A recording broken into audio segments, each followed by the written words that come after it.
Doreen lived in this house back in 1948, and I used to drive my bicycle from Somerset East over here to visit a young girl across the street so I could see Doreen.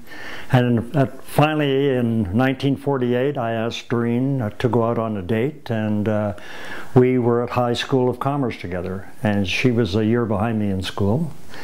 And we dated from 48, 49, 50, 51, 52. We went together, steady, and even when we both graduated from high school, she was a legal secretary, I was working in a bank, and we were still going together at that point in time, when finally the bank transferred me to Oakville, Ontario to open up a new branch.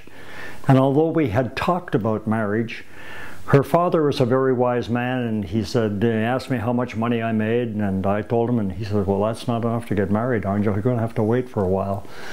So we decided to wait, and I took my transfer to Oakville.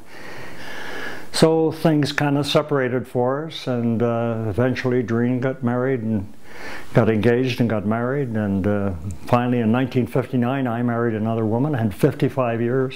She passed away last year. I have a cousin that lives in Ottawa, and she was bugging me to come up and visit my aunt who was having a 98th birthday on March the 9th.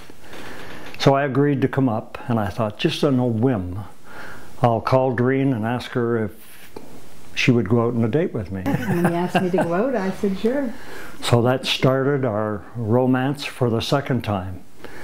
My youngest daughter, when I told her all about this association, she was so happy for me. She says, Dad, I know that you always have a little spot in your heart for your first love, and am I ever glad you've got back together again. I've had Doreen down to Burlington to where I live, and she loves it down there, and she agreed to move in with me, and when she said that, I said, will you marry me?